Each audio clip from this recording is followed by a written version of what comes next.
Hello, everyone, and thank you for joining us today. My name is Ilya Tabak, and I'm the entrepreneur in residence at Black Veatch. Today is the first of what I hope will be many live question and answer sessions with our subject matter experts who are part of the Black Veatch Experts on Demand Network. Our goal here is to provide valuable information to help maintain innovation across the industries we serve and help our clients and business partners achieve their strategic objectives. We will provide links throughout the session that will enable you to get more information on topics that are being discussed. Today we have Lisa Fewins, the Director of Environmental Services at Black Veatch, and our topic focuses on taking a more complete view of a solar asset and portfolio to drive benefits back to the owner, community, and environment.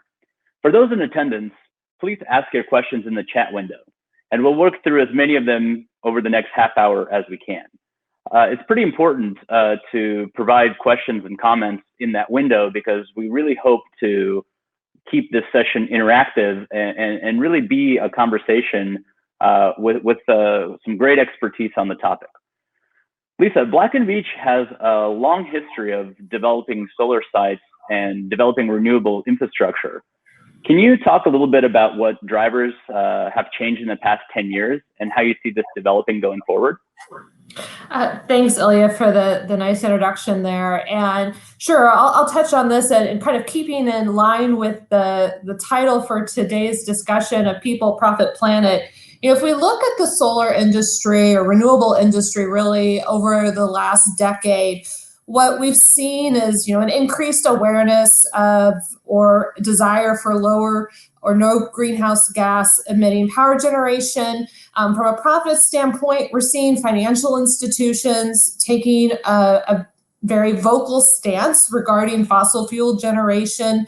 And as well, from a profit standpoint, we're seeing significant drops over the last decade in price, really making it more competitive to install renewables as compared to traditional fossil generation. But, in addition to that, from a people and maybe a profit side, we're seeing lots of corporate entities making commitments regarding greenhouse gases and policies. There's now over 30 states that have renewable portfolio standards, all of which are really driving more activities in the renewables space and in the solar space. As we go forward, a lot of those market drivers, I think, are still going to be there. We're seeing a continued retirement of coal-fired generation and a need for that generation to be backfilled. And we're seeing changes in the technology itself. There was recently a BNEF report that indicated that by 2023, the price for solar and wind will be fairly similar. So in some of those places where maybe we've had wind as a renewable option in the past, now solar might become even more competitive, and the renewable landscape in places like the Midwest where I'm seated may become more viable. But, in addition to that, I think the industry is seeing some new and different risks. It seems like the insurance industry has experienced, the risks that have presented to these facilities for hurricanes, hail, flooding, et cetera, and utilities and others are experiencing those increased premiums. And so developers are going to be a lot more cognizant of where they're building these sites, as well as, helping others deal with risk. There's going to be increased focus on resiliency, on distributed generation and its play in renewables as well. So I guess to sum it up, there's been a lot of changing pressures and market drivers over the last decade, and we're going to continue to see that in the future with a new interest in how to build sites or facilities that manage risks to those facilities themselves, and also help people address the risks that they see in their own operations. No, that's pretty interesting. We actually asked our Twitter and LinkedIn followers for kind of what are some of the top issues that they were seeing. And on kind of the overall scenario, we got regulatory hurdles, ROI uncertainty, and funding. And then kind of from an environmental perspective, it was kind of a fuller spectrum view of ecological land use, as well as kind of cell recycling and sort of technology life cycle. And I think kind of your earlier comments, reflected that changing landscape. Can you speak to kind of any of those a little bit more? Are you seeing kind of similar things in your experience?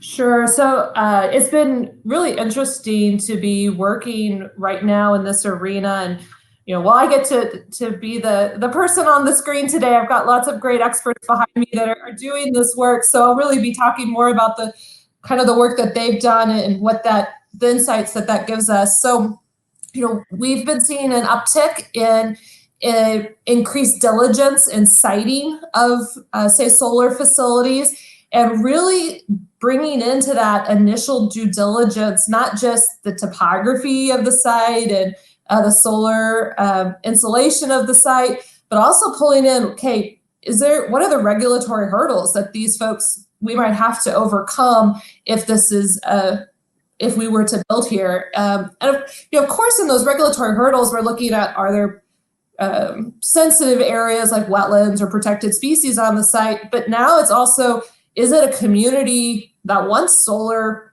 in their community? And if not, that may make a site a lot less desirable. The other thing that I think is really interesting, we were talking with a client of ours who has a history in fossil fuel or conventional generation. And while those sites are big, you're managing a power facility. What they're looking at now, and what many folks are looking at now, is really owning solar facilities, and with that, having a large focus on land management and finding themselves managing thousands and thousands of acres. They've got increased pressure on O&M. They have a whole new focus in their management. And so it's a really interesting time to try and help them understand what levers they might pull to ease that process. That's pretty interesting. So folks are kind of asking about the O&M and agriculture and kind of other tie-ins. I think earlier when we were talking on this topic, that there was an interesting discussion of sheep versus goats.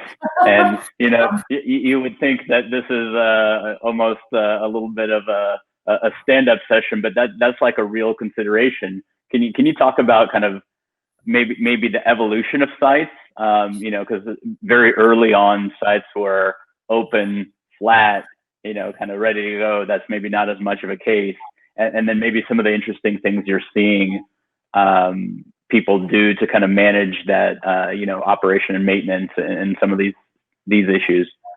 Sure. So yes, there's an evolution in the type of sites. You're exactly right. It used to be arid, flat areas, great solar sites. Now we're seeing folks take on a lot more unique sites with more changes in terrain, et cetera. And, as I mentioned, and as you mentioned, moving solar into more agrarian areas. And so, to that land management aspect in O&M, it was going back to, well, how can we help clients with managing their O&M? And yes, there truly is, there's some evidence out there that if entities utilize, say, sheep for veg management, it's, I think, 2/3 the cost of utilizing chemical and mechanical means for vegetation management. And, there's actually entities out there that Black & Veatch is engaged with to understand how might you design a site to better enable the use of that kind of vegetation management. But what's really interesting is that not only does it stop there, but we have been engaging with entities that are involved in carbon sequestration through vegetation. And how might we prepare a site for the generation of carbon credits, not just from the generation of renewable energy, but actually through the sinking of carbon into the soil. And what's great about a solar facility is that the carbon that's sunk on that facility isn't going to be tilled throughout the life of that facility. Additionally, there's opportunities to look at sites and consider how to best manage the surface water. Some areas of the country have the opportunities to engage in nutrient trading credit generation. So not only might we be able to one day generate carbon credits through sequestering the carbon in the soil through vegetation, we might also be able to, in certain areas, generate nutrient trading credits. While those don't necessarily bring in huge dollars, every bit helps when you're dealing with large acreages, and also it helps the sustainability of the site. So and as we move more and more into these, previously agricultural sites, I think this will be larger considerations. No, that makes a lot of sense. We had a great question that, short and sweet. Why now? What are the benefits? And maybe to expand on that a little bit, are there kind of any immediate or short-term drivers why kind of today is a little bit of a different time than before? And then we have after that kind of a whole really interesting set of questions on life cycle sustainability. So I'll try to kind of combine them, but I like the short and sweet. So I'll throw the why now? What are the benefits at you? Well, so I'll be curious, Ilya, please watch our chat. So what you guys might not know is we do have a phone a friend behind this. So if there's anyone that is interested from our group of experts behind me that would like to add, please pipe up through our private chat window. But, why now? Why not now? Pricing is where it's pricing is in a place where it's now competitive. We have risks out there that are increasing and changing. We know about California right now and the switching off the electricity due to potential risk for wildfire. Integrating renewables into distributed generation systems that help create those and microgrids to help reduce risks that we're now seeing that our previous parts of the US and the world haven't experienced in the past. It helps get us there. So, people, profit, planet, can make financial sense. It can make sense from a greenhouse gas standpoint, and it can help with the safety of our people if it's in areas that are subject to risk. No, that's awesome. Maybe we can bring in Mark for a second. And we were just discussing before we started kind of the sustainability as a pretty strong driver. So maybe kind of a couple quick thoughts on, what we're seeing, because that's something that really has developed in a real way in the past few years. And maybe Mark, you can share a couple thoughts with us on that. Yeah, sure thing, Ilya. We've been closely watching the soil carbon marketplaces that are in their early stages right now. There are a handful of marketplaces that are set up so that individuals or corporations can go buy CO2 removal, and then suppliers can provide that through farm and ranching and potentially solar sites. The idea being that there will be when a solar site gets enrolled into this program, a team would go out and take core samples of the soil at the site to set a baseline for how much carbon is in that soil. Then through the types of land management practices that Lisa and her team have been engaged on for a good while now, and could advise a client on how to capture the most soil through soil vegetation. As time goes by, more tons and tons of CO2 is going to get sequestered in that soil and underground. 3 years after the initial baseline is taken, more core samples are going to be taken. There's going to be a very scientific and methodical way to measure the amount of CO2 that's being captured on these sites. So having the positive of generating power through solar and eliminating the greenhouse gas emissions of turning off coal, gas, and the other conventional methods, and while at the same time capturing CO2 through these beneficial methods and monetizing those is a really exciting thing that we're excited about. We saw the tech company Shopify last month announce large investments in 3 of the leading marketplaces for soil capture, those being Nori, Terraton from Indigo Ag, and Soil Value Exchange. We're really excited to see that initial purchase, and we've been engaged with a couple of those folks and are looking about ways that we can make this a viable option for our clients on large footprint solar sites. Awesome. Thanks for that, Mark. I guess I got to give one point of clarification. Kevin O'Donovan pointed out that on goats versus sheep, sheep are way better. I should have opened with that. That's kind of how we got into the discussion. Goats tear up turf and eat wires. And so there's all kinds of issues, but it's, these are the kind of things that you start to think about, especially when you're looking at a 20 or 30 year asset. And so it's kind of a pretty important consideration.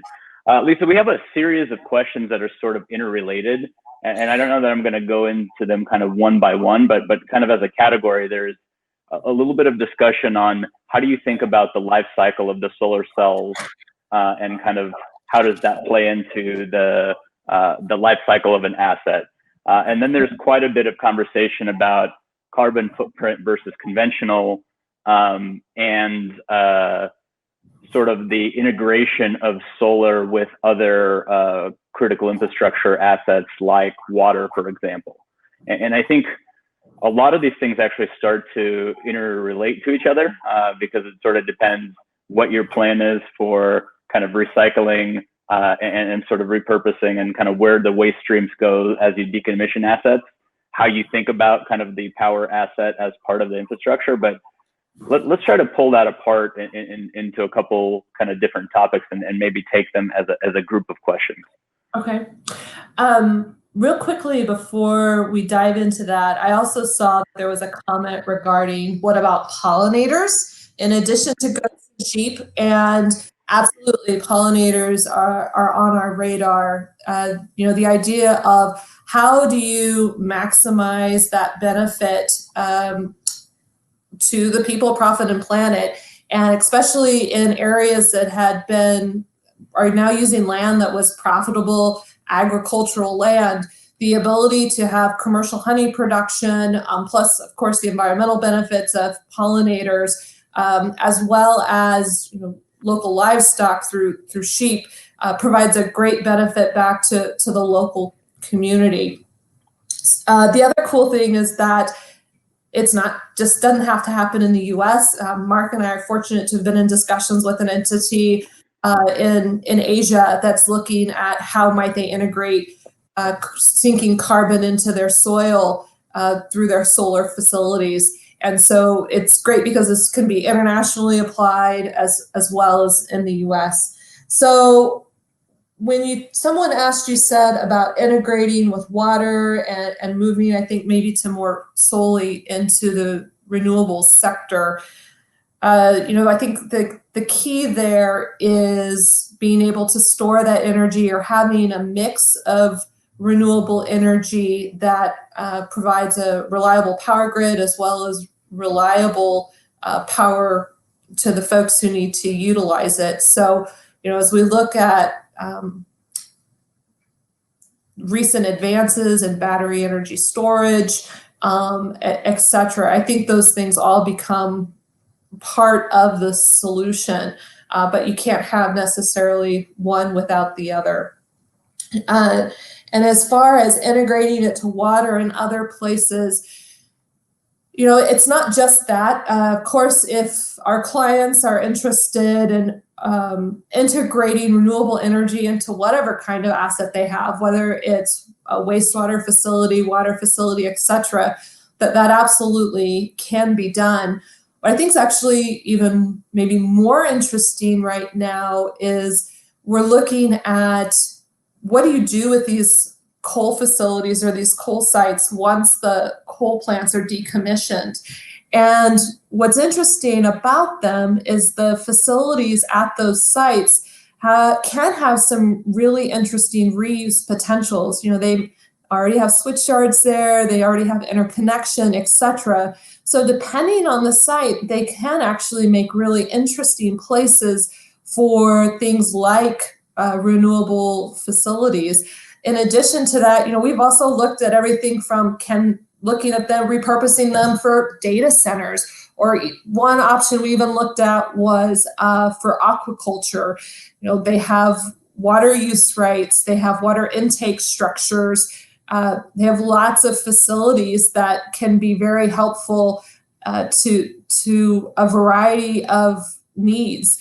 And so I think that's actually one of the more interesting evolutions that we're seeing in that integration or interplay between what we've seen as traditional generation and renewables.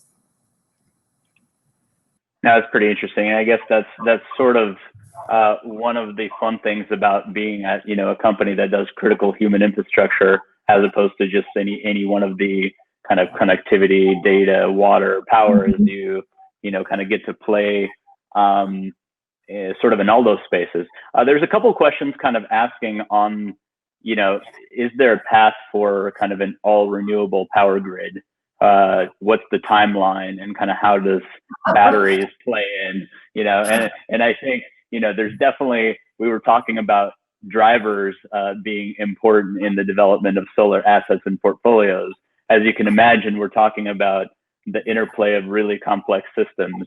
But can you maybe speak to a couple of those issues, and maybe how they're playing back to, the deployment of renewables and solar?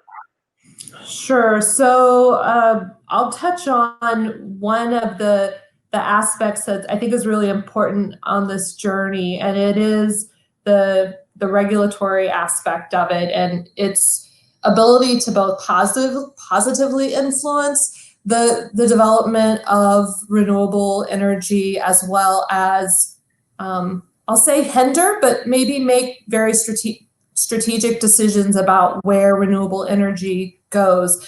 It's interesting with fossil fuel generation, and we think about the phenomenon of not in my backyard, NIMBY. A big fossil plant wasn't necessarily seen by a large community, that wasn't in very many people's immediate backyard. But when you talk about a wind farm that's spread over a large area, that becomes something that's a little different. And here in Kansas, there've been communities that maybe this hasn't been their reality to have a renewable energy system in their communities, and perhaps their zoning rules, et cetera, as a county weren't set up to really handle that, and be able to take into account, the growth desires or developers' interests, as well as the community's land use interests. And so just as we saw, I think in Florida recently, a community decided to not allow a particular solar facility to go forward due to that entity's not really considering the community's interests and desires. We've been approached by local governments as well about how do we intelligently develop our local regulations such that we can weigh the pros and cons of what we're being approached to do.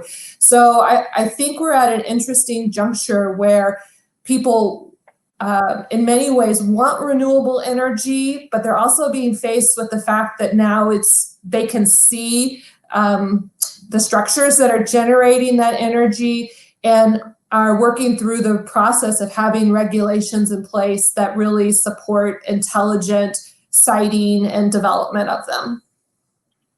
Yeah, I guess maybe another thing that's important to point out is we've kind of helped support both kind of the larger solar site as well as kind of more of the microgrid and upgrading of facilities. And I think they both, kind of play a role. I think when most folks think solar site, they're thinking kind of large solar site, maybe net new land use, that kind of thing.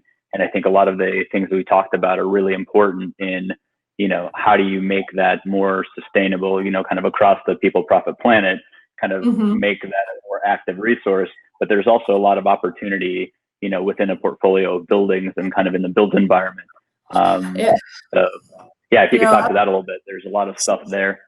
Sure. So, I mean, obviously well, maybe not obvious to everyone, but to those at Black and Veatch are probably well familiar with the work that we're doing on integrating solar in commercial buildings and the large work that we're doing there, and I think that's largely driven by different sustainability goals, et cetera. But kind of pointing back to the resiliency need and risk management, there was a story I heard that during one of the storms that occurred in Florida that caused a lot of power outages, et cetera, there was a particular grocery store that had proactively integrated renewable resources into their facilities. And they ended up being like the one grocery store chain in that area that had been impacted that was able to keep their doors open and mitigate their losses while also serving their community. And so, yeah, absolutely, when we talk about these activities, it's both on the utility scale as well as the good work that can be done in helping ensure business continuity that supports our communities and our businesses.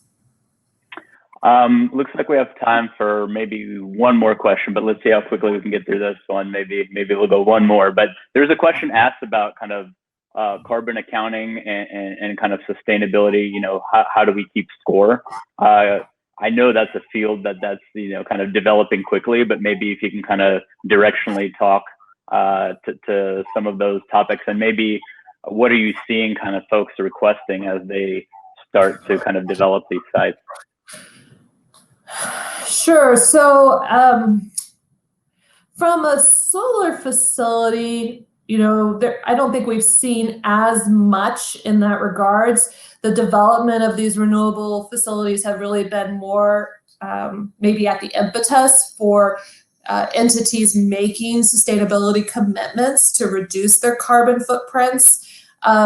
In other areas, what we're seeing, kind of outside of this, is more interest in folks understanding Scope 3 emissions. We've actually started asking our suppliers to provide information regarding their emissions for their companies, and this is important to us.